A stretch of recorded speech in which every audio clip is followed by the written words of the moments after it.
Olá, pessoal, tudo bem?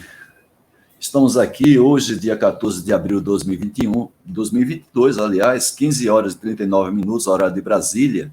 Nós estamos fazendo uma série de gravação com os acadêmicos da Academia Brasileira da Qualidade, para cada um contar a sua história pessoal e profissional, claro, dando ênfase à parte profissional. E hoje eu tenho o prazer de receber aqui o Reinaldo Ferraz. Tudo bem, Reinaldo? Tudo bem, Haroldo? Beleza, você está... Prazer também. Você fala de onde, Reinaldo? Brasília. Ah, opa, sua casa, né? Onde eu moro há 60 anos. Verdade. Inclusive, você se aposentou como funcionário público, né? Você sempre foi um funcionário público de carreira e se aposentou como funcionário público, não é, Reinaldo? Isso, exatamente. Muito bem, Reinaldo, seja bem-vindo. Agradeço a sua voluntariedade para fazer parte desse documentário, que vai ajudar aos demais acadêmicos a conhecer um pouco mais quem é o Reinaldo Ferraz. Eu já conheço um pouco mais você, porque eu fiz uma pesquisa intensa, já conhecia o seu nome antes dessa pesquisa, para compor um livro que eu tive a oportunidade de escrever o ano passado, o qual você recebeu de mim com a dedicatória, contando o movimento da qualidade no Brasil, com ênfase na década de 90, que foi o ápice do movimento da qualidade. A gente discutiu sobre isso, fizemos várias lives o ano passado, a qual você participou das primeiras lives, abriu a porta para a gente fazer uma sequência de lives contando essa belíssima história do movimento da qualidade no Brasil. Então, eu agradeço a sua voluntariedade e espero que a gravação que a gente vai fazer aqui nesse dia 14 de abril faça com que nós, acadêmicos, passemos a conhecer melhor quem é o Reinaldo Ferraz e toda a comunidade que está assistindo esse documentário. Ok, muito obrigado. Reinaldo, então eu queria começar justamente a gravação, não é? Te perguntando isso. Como é que você, funcionário público trabalhando em Brasília, entrou no mundo da qualidade? Foi a partir de que pessoa, a partir de qual momento, de qual instituição, de qual programa? Bom, eu comecei a trabalhar aos 20 anos de idade e aos 25 eu ingressei no Serviço Público Federal, num órgão do MEC que não existe mais e que era encarregado do programa de construção de campi universitário. É um mega programa cujo propósito era justamente transferir as universidades, naquela época, a maioria delas dispersas na malha urbana, e concentrar nos campi, né? Isso era parte de um programa de financiamento de estudos, com apoio da OEA e do Programa de Ajuda do governo americano, o USAID. Então, entrei, coerente com o que eu estudava, né, arquitetura e urbanismo, entrei para esse programa, fiquei lá 5 anos, saí a convite para empresa digital brasileira. Por um detalhe, eu falava a linguagem do planejamento de serviço público, e a Digibras era encarregada de implantar a indústria nacional de informática, como se dizia à época. Então, precisava da interlocução público-privada. E eu entrei lá um pouco para fazer essa ponte. E permaneci lá até que a empresa foi extinta em 84, e aí eu recebi o convite para ir para a Secretaria de Tecnologia Industrial do Ministério da Indústria e Comércio. A STI, ela tem uma importância transcendental para a área da qualidade. Ela foi a institucionalidade concebida para sediar, organizar o Sistema Nacional de Metrologia, Normalização e Qualidade Industrial. Esse sistema, o SINmetro, né, ele foi concebido e editado, lançado em 73. O componente principal era o Cometro, o organismo que coordenava tudo. Se não me falha a memória, Reinaldo, em 73 foi quando casualmente foi criado o Inmetro, né? Se não me falha a memória. 73, exatamente. 73. Foi criado na mesma lei, né? Isso. Então, de um lado, você tem o CIMetro, né? Sim. O Sistema Nacional de Metrologia, Normalização e Qualidade, e, de outro lado, a Secretaria de Tecnologia Industrial, que coordenava simultaneamente os braços executores, Inmetro, INPI e INT. Então, foi nesse contexto que eu comecei a atuar. E eu fui para lá, para a STI, para compor um time de um programa que estava sendo articulado na época, o famoso PADCT, Programa de Apoio ao Desenvolvimento Científico e Tecnológico, que era uma negociação entre o governo brasileiro e o Banco Mundial. Certo. O PADCT reunia 10 subprogramas, 10 programas. E um deles, Tecnologia Industrial Básica, a STI era encarregada de executá-lo. Certo. E eu fui para integrar esse time, E o Tecnologia Industrial Básica, que era o programa que reunia metrologia, a normalização, a avaliação da conformidade, na época conhecida como qualidade industrial, e contava ainda com um braço para a informação tecnológica industrial e para as tecnologias de gestão. Certo. ênfase em gestão da qualidade. Então, foi a maneira como eu entrei nesse métier. Então, o que aconteceu? Como parte da programação, um dos componentes desse programa, Tecnologia Industrial Básica, o TIB, como é conhecido, era a ideia de formar, de apoiar de 5 a 7 universidades para implantarem núcleos especializados em gestão da qualidade para instituírem programas de mestrado e doutorado nessa época. Certo. E isso ia na direção até que o Falcone, Vicente Falcone, que fazia parte desse contexto, esteve no Japão e voltou a Vargas, professor Vargas, então Sim. secretário de Tecnologia Industrial da STI. Sim. Lá da STI. Não é nada disso. No Japão eles estão fazendo diferente, treinando a alta gerência, não sei o quê, não sei o quê. É isso que está dando certo para Araponga. Então, nós reconfiguramos o programa para voltar para um programa exatamente nos moldes do que se fazia no Japão. Sim. Um programa voltado a treinamento da alta média gerência e uma ajuda a empresas e organizações diversas para implantarem seus programas de gestão da qualidade. E Sim. assim foi.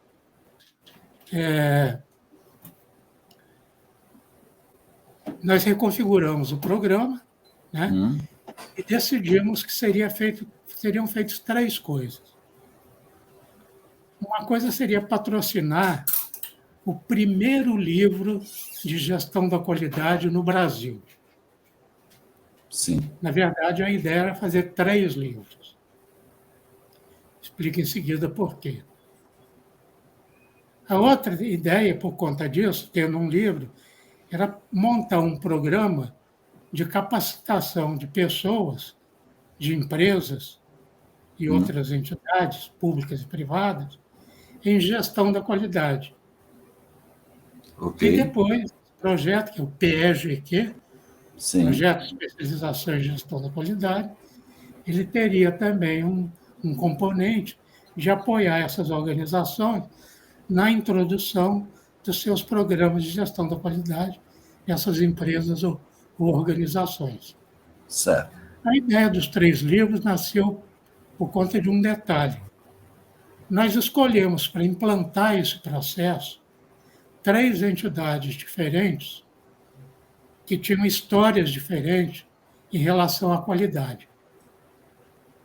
Uma era a Fundação Cristiano Ottoni, lá de Minas Gerais, que já estava em entendimento com os japoneses já há algum tempo e, portanto, era conhecedora do TQC, o Total Quality Control. Sim. A outra era o IDQN, no Rio de Janeiro, O IBQN, o Instituto Brasileiro da Qualidade Nuclear, ele foi montado para dar suporte ao programa nuclear brasileiro. Certo. Então, coube ao IBQN monitorar a construção das usinas, né? Toda Sim. a implantação daquele caudaloso volume de normas e procedimentos de segurança nas usinas nucleares. E a outra é a Fundação Vanzolini, da Universidade de São Paulo, que no braço concernente à qualidade vinha reunindo uma experiência muito calcada em gestão de processo, em controle de processo, na linha norte-americana. Então, certo. Essas entidades a gente convidou para esse processo e as batizamos de entidades nucleadoras. Certo. A ideia era que cada uma dessas desse apoio a pelo menos outras 3, que seriam multiplicadoras para implantar os seus programas de gestão da qualidade e se tornariam executoras desse projeto que eu mencionei. Você tem um livro, um referencial teórico, você tem uma estrutura de cursos que foi construída em conjunto e você tem depois um processo de treinamento, um programa também. Cada um fazia o seu, mas eles tinham a mesma ementa. E o terceiro é isso, a quantidade de homens-hora para ajudar as empresas a implantarem os seus programas de gestão. Então, essa é a maneira com que eu entrei. O precedente disso, teve uma hora no seu roteiro, você pergunta, com que instrumentos contava? Bem, isso era novidade para nós. A gestão da qualidade já estava andando, né, no setor de petróleo, na indústria automobilística. Vários dos nossos colegas de ABQ vêm desse contexto, né? Mas para nós, o governo, era uma novidade absoluta. Né? Então, o que é que nós fizemos? Nós tentamos comprar da Mercural Rio os direitos do primeiro livro do Deming. Qualidade, produtividade e posição competitiva. Né? E a Mercural Rio, não sei por que, não concordou em nos passar os direitos autorais, comprando, evidentemente. Aí aconteceu uma coisa muito curiosa. A gente precisava de estudar o assunto. E estudar de uma maneira organizada. E aí o Plínio Asman, que na época era o presidente da COSIPA, ofereceu ao Vargas fazer uma edição limitada de 10 exemplares desse livro e distribuir entre nós. Na verdade, uma edição pirata, né? Pois bem, então nós tínhamos o livro, uma tradução desse livro monumental, o primeiro do Deming, e nele estudamos. Era uma leitura dirigida uma vez por semana, vinha o Falcone e o Juarez Távora Viado, e a gente fazia uma leitura... Do Inmetro, né? Juarez Távora do Inmetro, né? O Juarez Távora do Inmetro, presidente do Inmetro. Opa. Foi presidente do Inmetro, da ABCQ, né? Sim, da FTI. Né? O Juarez tem um currículo... É um acadêmico em memória, evidentemente o Juarez não está mais conosco, mas fez um papel fabuloso no Inmetro, no mundo da qualidade, tanto é que ele hoje faz parte da nossa academia, não é? Isso, exatamente. Então o Juarez e o Falcone vinham e nos fazia essa leitura dirigida do livro do Deming. Foi a maneira, então, que a gente conseguiu ganhar um pouco de lastro nessa matéria. E aí, a partir daí, foi a prática, né? Ô, Reinaldo, mas já tinha publicado o livro da Fundação Cristã Neotônia, que teve como autor... Sim, sim. Se eu não me... Esse livro aqui, né? Esse daqui. Esse daí, esse é o livro que, inclusive, eu me informei como facilitador por ele, quando eu trabalhava no Polo de Camaçari, em 89. E que teve a participação de várias empresas aqui, inclusive da própria COSIPA. Isso, né? A CST de Tubarão, onde nosso Getúlio trabalhava na época como gerente. Exatamente. Então, o que acontece? A ideia era fazer 3 livros.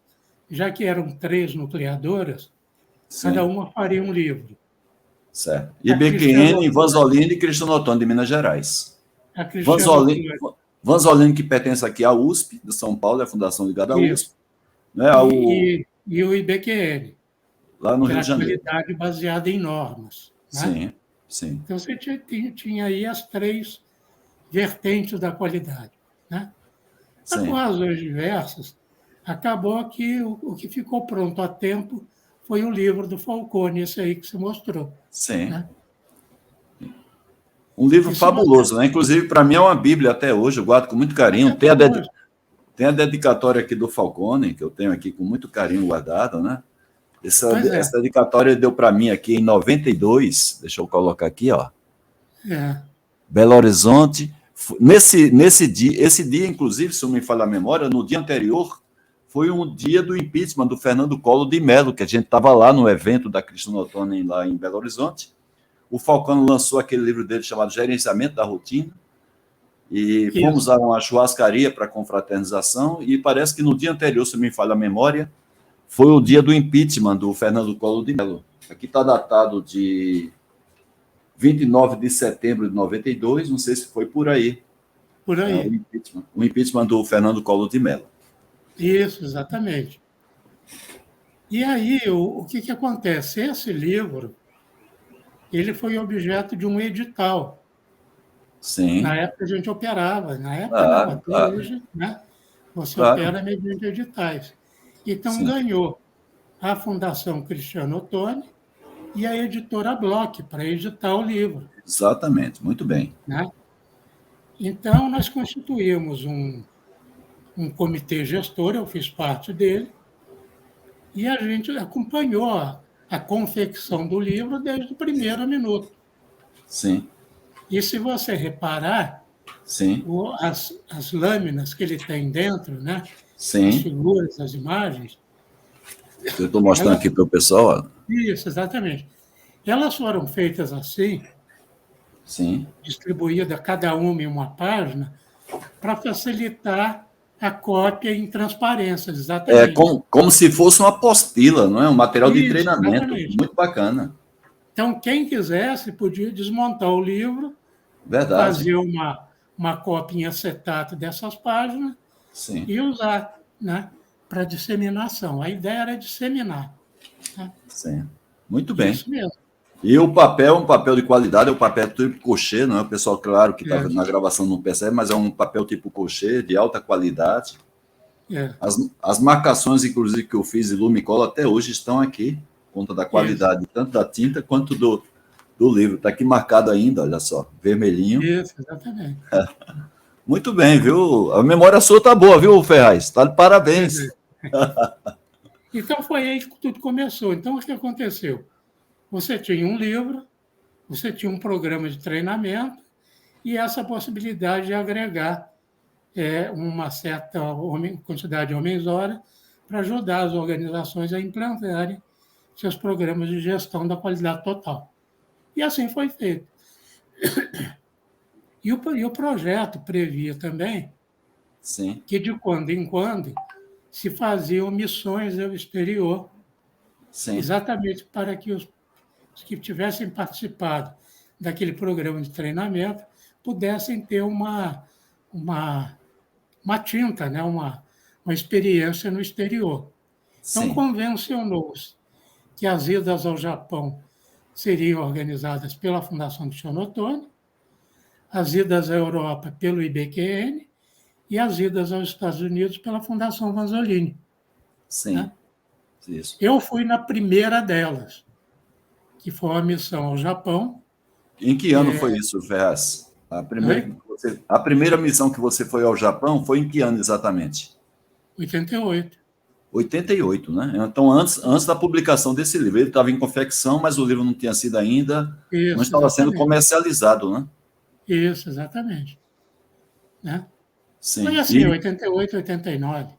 Foi no final do ano para o início do outro. Tá. Né? Quando você... Foi uma missão grande, inclusive. Sim. Depois ela foi encurtada para cerca de 15 dias, Mas essa durou um mês. Sim. Tá certo. Uma Agora, experiência. pode falar. Por exemplo, o Maciel, uma das pessoas mais importantes da história da qualidade no Brasil, ele foi na primeira na Inglaterra. Certo. Eu vou botar aqui uma foto que talvez o pessoal possa se identificar melhor, mas olha só que equipe aí que compunha na época, nesse movimento aí do Programa Brasileiro de Qualidade e Produtividade, que está muito colado aí já, viu, Ferraz, naquilo que você vai falar aí, que a gente está falando aí dos anos 88, 89, e um pouquinho só depois está esse time aí de primeira, da mesma maneira que a gente fala da seleção de 70 até hoje, fala de Gerson, fala de Tostão, fala de Pelé, né? Além do Clodoaldo, o Screte de ouro de 70, dentro das devidas proporções, nós temos aí um time de primeira qualidade, viu? Nós temos aí em cima, da direita para a esquerda, a Doroteia, o Antônio Maciel Neto, Zé Paulo Silveira. E embaixo, Luiz Paulo Veloso Lucas e eu. Fale um pouquinho rapidamente aí do trabalho. Claro, a biografia de cada um não vai dar tempo a gente falar, só da Doroteia Werneck, que a gente passaria aqui 2 horas falando sobre a biografia dela, né? Mas fale um pouco aí, o papel... que nós chegamos lá. Isso. Opa, por favor, já pode aproveitar, Rinaldo. A experiência que eu estou contando, que é dos anos 80 ainda, né? Esse programa PDCT ao que me referi, ele tinha um dos componentes dele, um dos subprogramas, era o Programa Tecnologia Industrial Básica.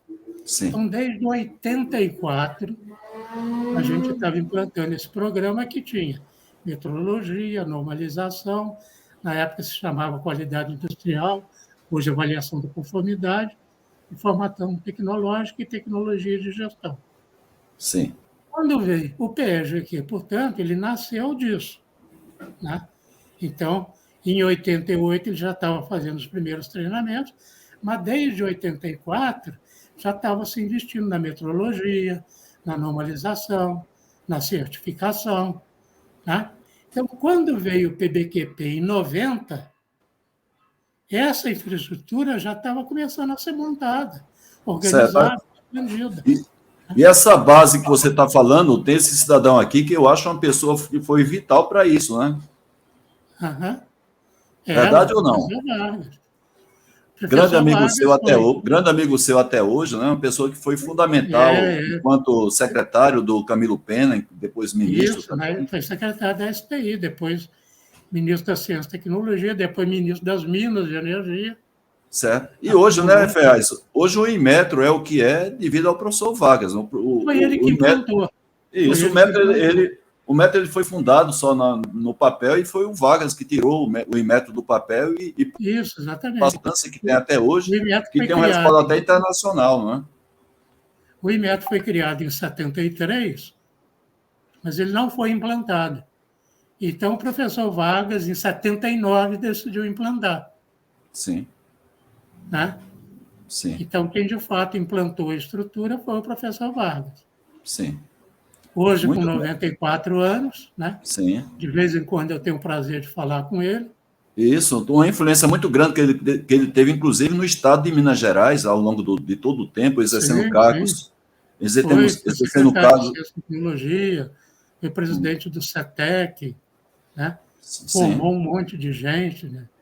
E a lucidez, né, Reinaldo? Você que até hoje fala com o professor Vargas, claro que tem as suas limitações físicas e audição, mas a lucidez do Vargas, além de ser uma enciclopédia ambulante, cultural, ele está uma pessoa lúcida, não é? E atualizada de tudo que está acontecendo no Brasil e no mundo. Tudo.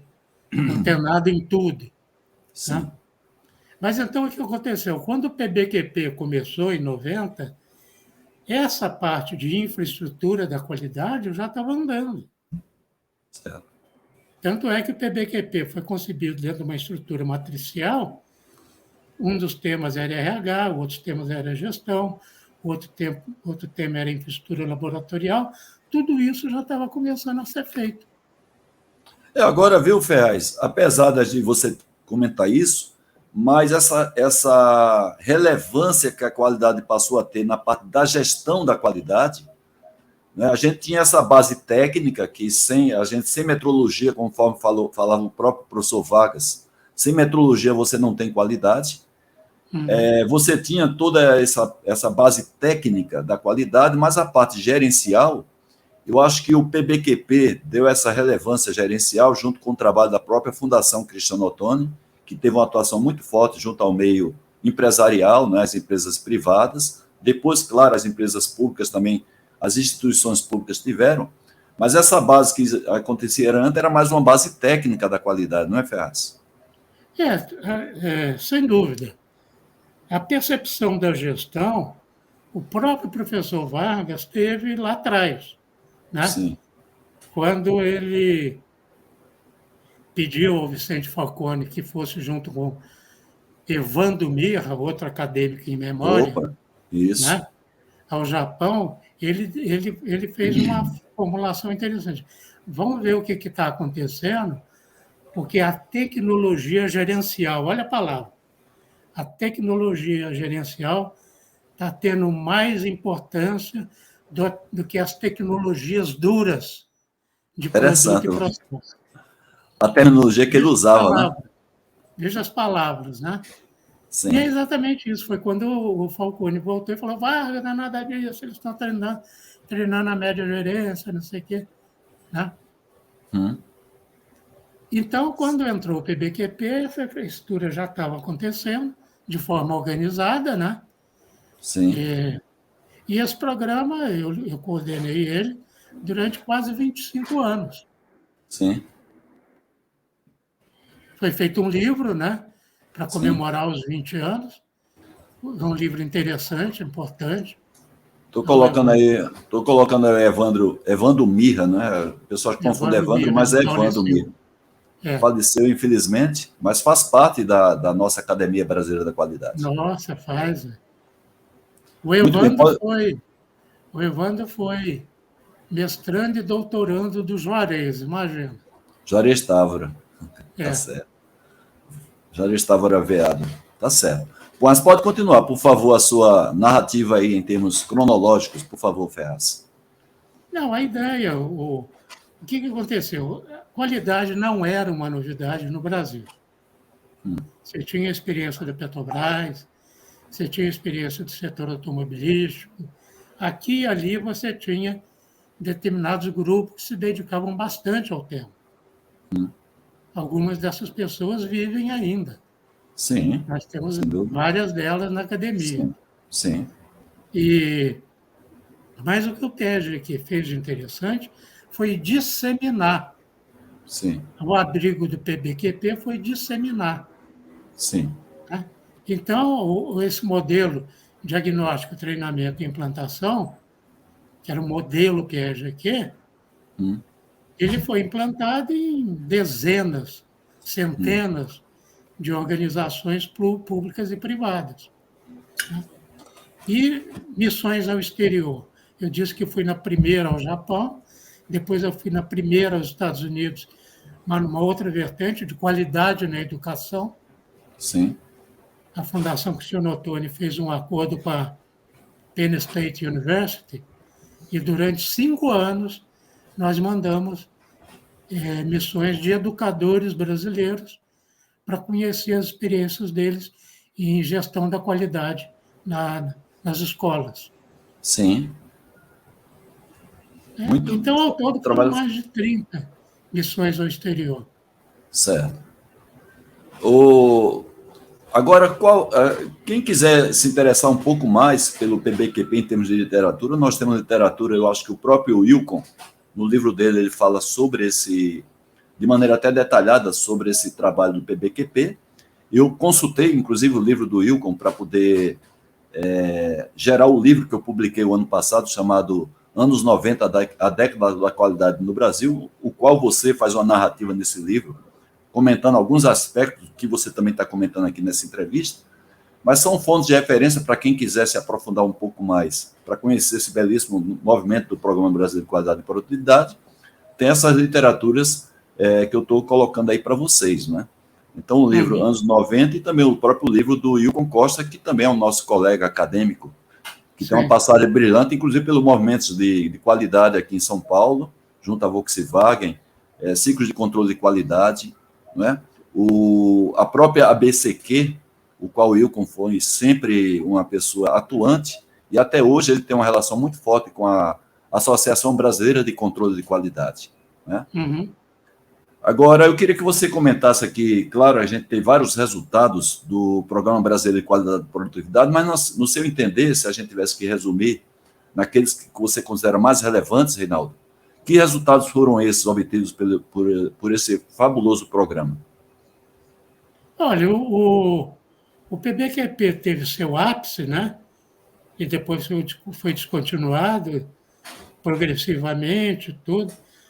Mas o que ele deixou de principal foi o fato de o tema qualidade começar a ser parte do dia a dia no Brasil. Certo. Das pessoas e das empresas. Sim. Esse foi o legado mais importante. Certo. Né? Tudo tem seu momento, né? Claro que tudo tem, como tudo acontece na vida da gente, tudo tem seu início, meio e fim, dificilmente alguma coisa também se perpetua, mesmo porque deixou de cumprir a sua missão e aí vem outras coisas que vêm agregar mais valor, não é? Então as pessoas sempre perguntam por que o programa, porque ele cumpriu a sua missão, não é, Reinaldo? Você não tinha a ideia de fazer com que um programa se perpetuasse, mesmo porque a dinâmica de transformação é muito grande, né? Mesmo porque as ênfases vão mudando, né? Sim. Hoje a ênfase é inovação. Sim. Né? Sim. E com relação ao tema qualidade, você tem as outras abordagens, né? Sim. Meio ambiente, sustentabilidade, agora é ESG, né? Sim.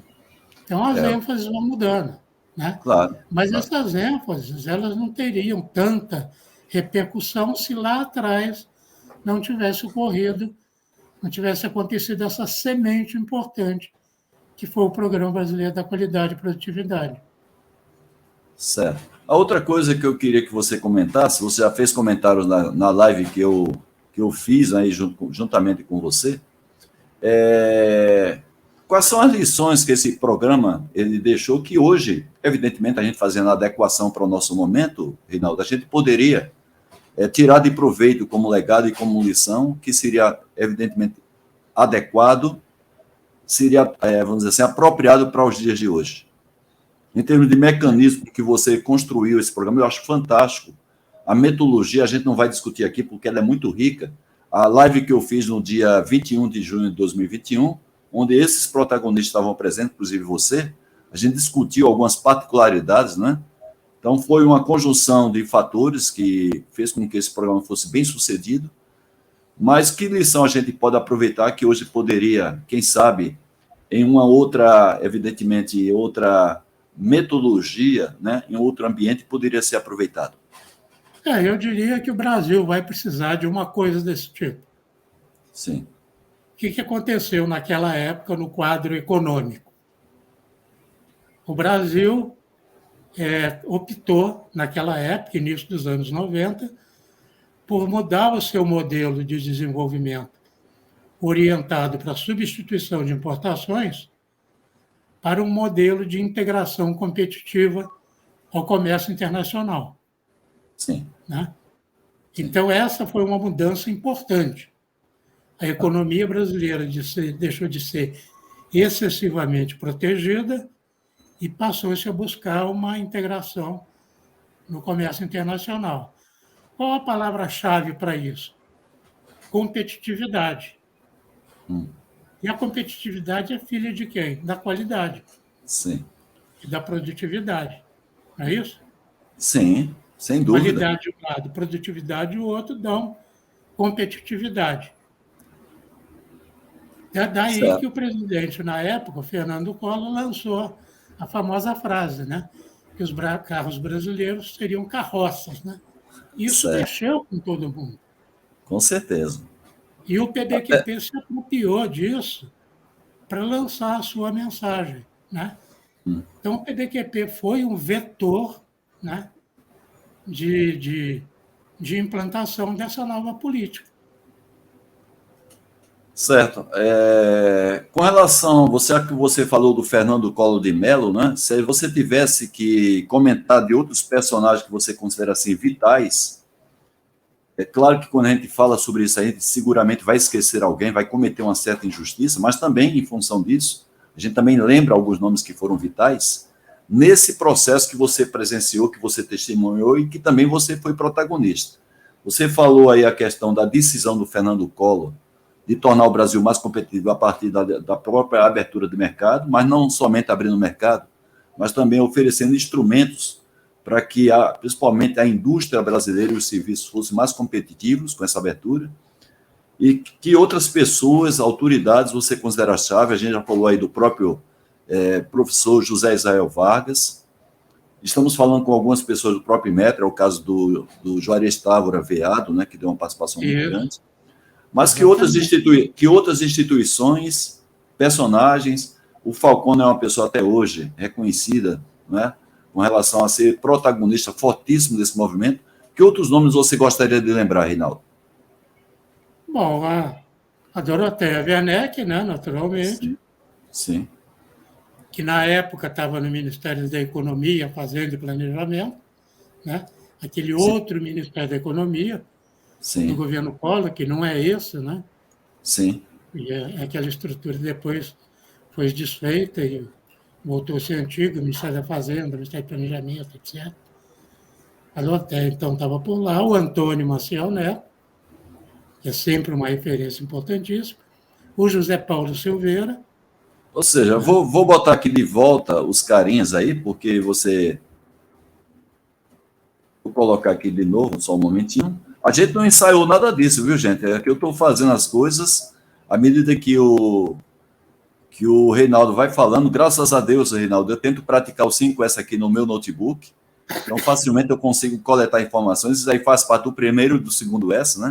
Ter somente o necessário e ter o local adequado para ser tudo de fácil acesso. Isso é um dos tópicos, um dos conceitos do 5S. Então nós temos aí, você está falando, olha aí, os dois oriundos da Petrobras, né, o Antônio Maciel Neto, que está no centro, José Paulo Silveira, que foi o mentor maior desse programa, né? Os dois vieram cedidos pela Petrobras, se juntando a você, que já estava em Brasília. A Dorothea Werneck, que fazia parte de uma outra instituição do governo federal, compôs esse time, a convite, creio eu, do próprio Antônio Maciel Neto. O Luiz Paulo Veloso, que foi depois prefeito por 2 gestões lá de Vitória do Espírito Santo, onde até hoje ele mora lá, e ele hoje é consultor nessa área de gestão de municípios. E ele veio do BNDES, já conhecia o Antônio Maciel Neto de lá, porque eles se conheciam da Petrobras também. E aí está você, rapaz, da Brasília, que foi aí pescado pelo Maciel Neto para comprar esses créditos de ouro, hein? Uhum. O Luiz Paulo é interessante notar o seguinte: o Luiz Paulo, como você disse, ele era do BNDES. Isso. E ele fez parte da equipe do Júlio Mourão, equipe essa que formou o modelo de integração competitiva. O Júlio é o Júlio Bueno, não? Não. Não, Júlio Bueno não. Júlio Bueno era do Inmetro, né? Era do Inmetro, foi Petrobras também. Sim. Veio para o processo do PBQP e acabou presidente do Inmetro. Sim. Faleceu também, não tem muito tempo. Isso. Né? Mas o Mourão, então, Júlio Mourão. Júlio Mourão era do BNDES. Tá. E ele coordenou a equipe do BNDES que formulou o modelo de integração competitiva. Sim. Modelo esse que veio a ser apropriado pela equipe econômica do governo Collor para implantar a nova política industrial de comércio exterior. Certo. Né? Daí que o Luiz Paulo, então, foi parar no Ministério da Economia, fazendo planejamento, como diretor do DIC, sim, que era o órgão no qual foi transformado o MIC.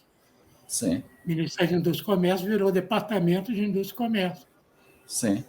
E ele, com essa experiência que teve lá no município de Vitória, né, capital do Espírito Santo, escreveu um livro chamado Qualicidades, pela Qualimark Editora, que até hoje esse livro ele é bastante consultado, e que também ele trabalha justamente hoje dando consultoria nessa área de gestão dos municípios. Né? Tem um trabalho belíssimo, Luiz Paulo Veloso. Isso. Aqui eu também coloquei, viu, além do professor José Israel Vargas e o Mir, coloquei aí o que você comentou também. Eu estou falando de pessoas influentes nesse movimento. Daqui a pouco a gente vai falar sobre a pessoa que te indicou para ser acadêmico, que é esse cidadão que está aí. Daqui a pouco a gente vai falar sobre João Mário. João Mário. E tem a Dorothea, tem a Cosete Ramos, que foi aquela pessoa que você falou que foi junto com vocês para os Estados Unidos para ver lá o modelo de gestão pela educação. A primeira delas. E foi uma bandeirante. Quando ela voltou, andou por todo o país, levando os conceitos, lançou 3 livros, né, falando sobre gestão na educação, que até hoje esses livros também são procurados, foram editados pela Qualimark Editora, e tem um trabalho belíssimo, a Cosete Ramos também, em prol da gestão pela educação no nosso país. Isso. Então, a gente está falando tudo de pessoal, né, que teve uma influência muito grande, não é, Ferraz? Sim, claro. Essa missão aos Estados Unidos, a primeira, que foram 5, ela foi feita na Penn State University, conforme eu falei, porque lá tinha, não sei se tem ainda, o The Center for Quality Schools. Não sei se tem ainda. Um centro especializado em disseminação da qualidade na escola. Sim, interessante. Pois é. Interessante. A gente, inclusive, está fazendo, só abrindo parênteses, um trabalho hoje dentro da ABQ, você tem conhecimento disso, para tentar trazer um modelo para apresentar para os governos federal, estaduais e municipais, um modelo que a própria academia acredita que seja viável em termos de gestão para melhorar a qualidade do ensino no Brasil, principalmente o ensino fundamental, né? Público fundamental. Esse é o nosso objetivo. Então, talvez a gente resgate, a gente conta, evidentemente, com o apoio de educadores, como a própria Cosete Ramos, de outros educadores, de pessoas de representações, como Todos pela Educação, um movimento aí formado inicialmente pelo Jorge Gerdau, junto com o Elcio, o Lucas, eu estou falando deles hoje porque são componentes da academia, e temos convidados também o pessoal da Pitágoras e também da própria Falcone Consultoria de Resultado, né? Para poder nos enriquecer com as suas experiências e a gente poder, quem sabe, apresentar um modelo para os governos federal, estaduais e municipais. Isso. Rinaldo, eu estava vendo também aqui a possibilidade de você compartilhar conosco a questão assim, a sua entrada na academia. Eu coloquei a foto do João Mário Silag, que foi o nosso primeiro presidente aí da academia. A academia nossa é uma academia nova, ela tem apenas 22 anos, foi fundada ali em 2010, 2011, e o João Mário Silag foi o nosso primeiro presidente, e foi a pessoa que te indicou para você ser acadêmico. Você entrou quase juntinho ali com o seu amigo José Israel Vargas. Isso. Né? Ambos indicados pelo próprio João Mário Silag. Eu queria que você fizesse um comentário sobre a sua indicação. Se você quiser comentar um pouco sobre o próprio João Mário, fica à vontade. E depois, como é que foi a aceitação, né, a receptividade que você teve dentro da academia? Porque a gente está falando aí com monstros sagrados, né? Você faz parte hoje dessa galeria de monstros sagrados, mas quando a gente se depara com as pessoas que fazem parte da academia, a gente se assusta. Tal a importância, a relevância que elas têm, ou como homem da qualidade, ou também como executivos. Então, fica à vontade para narrar essa história da entrada sua na Academia Brasileira da Qualidade. Bom, eu já vim atuando, junto com o próprio João Mário, como juiz do Prêmio Nacional da Qualidade. Eu fiquei cerca de 16 anos atuando como juiz do Prêmio Nacional da Qualidade. E o João Mário também ficou um tempão, desde o início. Quando eu entrei como juiz, ele já vinha atuando na Fundação Nacional da Qualidade. Sim. E numa das reuniões, eram reuniões anuais, né, para julgar quem que poderia levar o prêmio e tudo, numa delas ele me fez o convite. Explicou que estava criando, que estava sendo criada, recém-criada, a Academia Brasileira da Qualidade, e me fez o convite para entrar, né? Me explicou o processo todo, como é que seria, ele seria o meu padrinho, né? E com o apoio do Evandro Lorenz, Sim. e assim foi. Então, eu entrei na academia muito timidamente, né? O que é que eu estou fazendo aqui, né? Ô, Reinaldo, se você que é. Porque você, claro, a pessoa se jogar confete nela própria não é uma tarefa fácil, mas eu ficar aqui servindo para isso. Mas se você, que fez parte desse time de elite, né, Screte de Ouro, teve essa impressão, imagina o Haroldo Ribeiro, quando chegou que já tinha muito mais gente. Né? Você é a cadeira 27, eu sou a cadeira 64. Então você, quando entrou, ainda tinha pouca gente para você se assustar aí com a relevância, né? E você entra com quem? Com o professor José Israel Vargas. Claro que vocês já eram amigos aí de Brasília, apesar do José Sim, sim. Israel Vargas ser mineiro, mas dá para assustar quando a gente entra no time desse. Eu acho que é igual aquele jogador jovem que é convocado para entrar na seleção brasileira e pega lá, algumas pessoas já são renomadas. Eu acho que a impressão é a mesma, né, Reinaldo? Eu acho que sim. A imagem é boa, é isso mesmo. É. E aí fala um pouco sobre essa dinâmica, como é que foi a indicação, a eleição, a posse, e até você ficar na sua zona um pouco mais assim confortável ali no dia a dia da academia. Como você disse, a academia estava começando, né? E então eu entrei, como eu disse, timidamente, né? Olhando para os lados, com muita cautela, né? Mas naquela época era possível. As reuniões presenciais, então a gente tinha uma oportunidade muito grande de encontrar, né? De vira e mexe, a gente estava tendo encontros presenciais, coisa que hoje é praticamente impossível, né? Sim, Então isso favoreceu, né? Todo mundo se conhecia, outra coisa, né? Hoje a academia de hoje nem todo mundo se conhece pessoalmente falando, né? sim, sim, Conhece a pessoa pela obra e tudo, mas não conhece pessoalmente. Eu tenho algumas pessoas com as quais eu nunca convivi. sim. Pessoalmente, a gente particularmente nunca teve junto, eu e você, não é? Mas a gente Isso, exatamente. tem feito trabalhos assim à distância. E eu acho, viu, Reinaldo, que apesar de a gente não ter se visto fisicamente, mas essa tecnologia hoje, a gente tem essa facilidade de comunicação de vídeo, gera uma aproximação mesmo virtual, que eu particularmente me sinto aí, a gente já tem feito contato, eu e você, pelo menos umas 8 a 10 vezes, virtualmente falando aqui, já fiz 2 lives com você, participando das reuniões da BQ via virtual, seminários, e eu, particularmente, com algumas pessoas, eu me sinto como se eu tivesse conhecido fisicamente, né? Sim, claro, É. claro, sem dúvida. Muito bem, agora, Reinaldo, você está aí na academia já há um certo tempo, né? Eu queria que você fizesse assim um briefing, mostrando que trabalhos importantes a academia tem gerado para a sociedade, uma vez que essa é a nossa missão, né? A gente trazer essas três questões da qualidade, a engenharia, a gestão, até agora da própria inovação, faz parte da nossa missão, para a sociedade. Quais são os produtos que você considera assim de destaque no trabalho da academia? E eu queria que você também concluísse a sua fala sobre perspectivas. A gente está indo no ano 2022, se Deus quiser, saindo de uma fase de pandemia.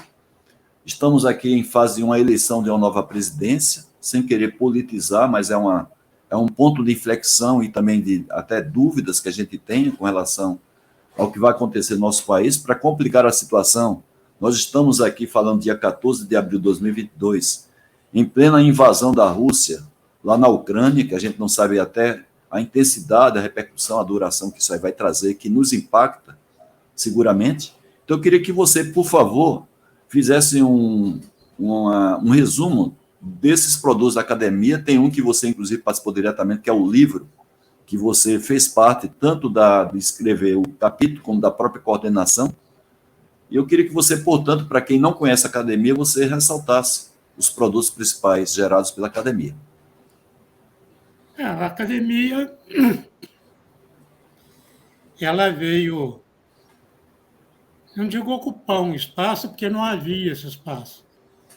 Ela veio para atuar num ambiente até então pouco explorado, que era essas pessoas que tiveram a oportunidade de participar dos primeiros tempos da gestão da qualidade no Brasil, de repente estarem reunidas debaixo de uma organização sem fins lucrativos, sem pretensões comerciais, mas ávidas por produzirem conteúdos úteis.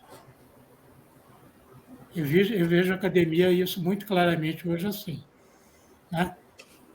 Então, por exemplo, essas lives na academia são importantíssimas. Uhum. O seminário anual. O seminário anual ele está se debatendo com incertezas típicas de um modelo desse tipo, numa época que a gente está atravessando.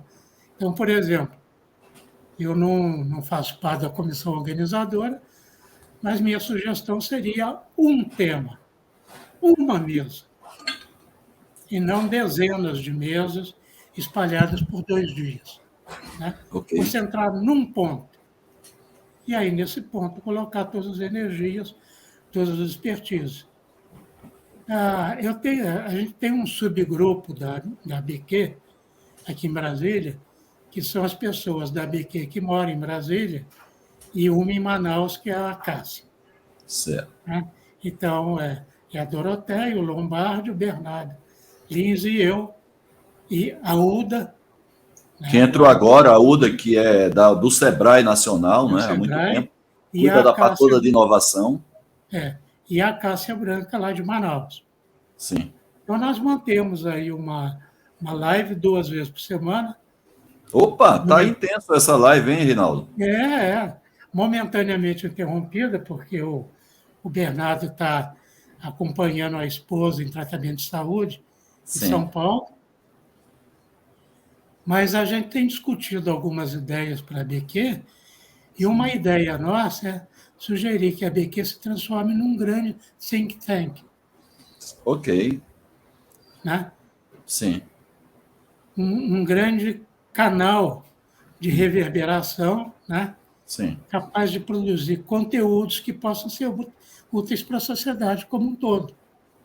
Isso, a gente tem tentado fazer isso, né, Rinaldo? Claro que sem esse nome, sem essa intensidade. Então, tem o Vivaldo Russo, que hoje cuida da parte de projetos, que visa justamente isso.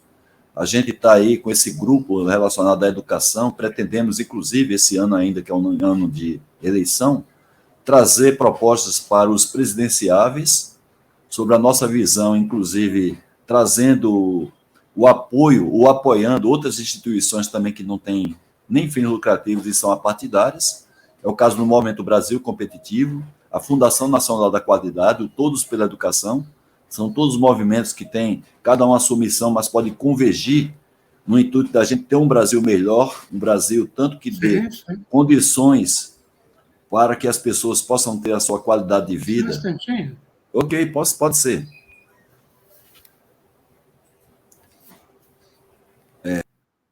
Aí, deixa eu trazer para aqui a minha responsabilidade. Então, trazer a ideia da academia, trazer uma proposta direcionada para os presidenciáveis, claro, uma proposta no primeiro momento simplificada, independente do presidente que foi eleito, porque a gente não tem vínculo com nenhum partido político, né? Também a gente não tem ideologia, claro que pode ter uma outra pessoa da academia, como acontece em qualquer instituição, que tem o seu viés político ou viés ideológico, mas isso aí a gente, enquanto instituição, a gente está livre disso. Então, trazer uma proposta para o eleito, que ele possa levar a questão, principalmente da educação, que é um grupo que nós temos na academia, o Vivaldo falou aí do think tank, e trazer também propostas não somente relacionadas à educação, mas a outros temas que possa fazer com que o Brasil seja um Brasil mais igualitário e gerar também um serviço público de melhor qualidade e trazer para as empresas maior competitividade. Reinaldo já está aqui de volta. Então, Reinaldo, eu estava concluindo aqui para quem está assistindo a gravação, sobre, apesar de a gente não ter essa intensidade que você falou do think tank, mas nós temos um projeto aí que o Vivaldo Russo está à frente da diretoria de projetos, e os acadêmicos, de qualquer maneira, têm tentado criar alguma coisa que traga uma agregação de valor para a nossa sociedade. Mas pode adiantar aí, em relação à ideia que esse grupo aí, Fortíssimo de Brasília, está trazendo, está causando, inclusive, viu, Reinaldo, um pouco de ciúme para os outros estados, né? Estados que são mais, assim, historicamente fortes no movimento pela qualidade, é o caso de Minas Gerais, São Paulo, um pouco aí do Rio de Janeiro, mas esse grupo aí de vocês em Brasília está trabalhando muito bem, hein? Está trabalhando aí intensamente. Esse grupo, ele serviu para acalentar os nossos corações no momento crítico da pandemia, né? Certo. Todo mundo em Bem, casa, né? sim, E tá certo. alguns ferrenhamente obedecendo a, essa, a esse lockdown, né? Como a Sim, Doroteia, né? sim, sim. Então não tinha almoço, confraternização, não tinha nada. Então tinha esse grupo que 2 vezes por semana, todas as terças e quintas à tarde, se Olha só, reunia durante 1 hora e pouco, para trocar ideias sobre qualquer coisa. muito bem. E é um grupo interessante, né? Porque nós temos a Cássia, que é a nossa representante do norte do país. Então, Isso. em todo o norte do país, nós temos apenas um membro da ABQ, que casualmente, nesse caso, a gente nos orgulha muito, que é uma mulher de muito vigor, né? De muita energia, que é a Cássia. Temos aí Sim, a Doroté, para quem conhece a Doroté, é uma pessoa sempre energizada, 220 volts, atualizada, uma pessoa visionária, que tem uma visão muito grande de futuro, pragmática, uma linguagem muito simples, que chega a todas as instituições, todas as organizações. Então, a Dorotea tem essa característica, essa virtude muito grande. E aí tem o Bernardo, quando fala com a gente, se a gente estiver altamente estressado, 5 minutos escutando o Bernardo, a gente dá aquele relax, parece que a gente toma um banho de espírito na nossa alma, que a gente se rejuvenesce com o jeito do Bernardo falar. E temos aí, você falou mais também do... quem é que está compondo também esse grupo? Lombardi. Lombardi, o Lombardi também, pela maturidade do Lombardi, a pessoa que ele é.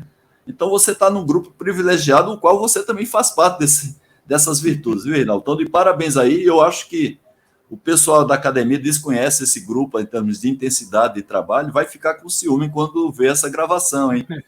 O pessoal vai começar a se mobilizar, hein, regionalmente. Que Tá bom? bom. Isso é muito bom, né?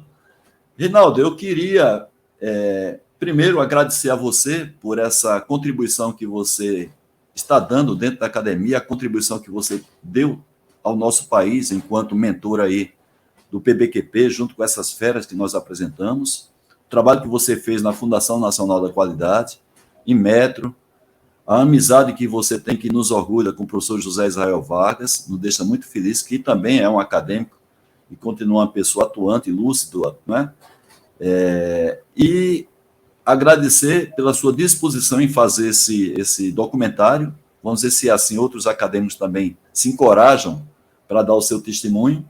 E eu queria passar para você fazer as suas considerações finais e, como sempre, aquilo que eu sempre exijo de você, não é? No final, você fechar com a frase de um pensador, um filósofo, para fazer com que quem assiste essa gravação tenha um momento de reflexão depois de assistir a essa gravação nossa. Por favor, Reinaldo.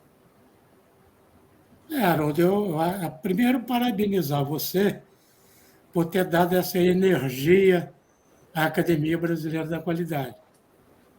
Acho que Obrigado. você introduziu uma veia muito importante na academia, que é essa multiplicidade de eventos, de lives, de palestras, tudo.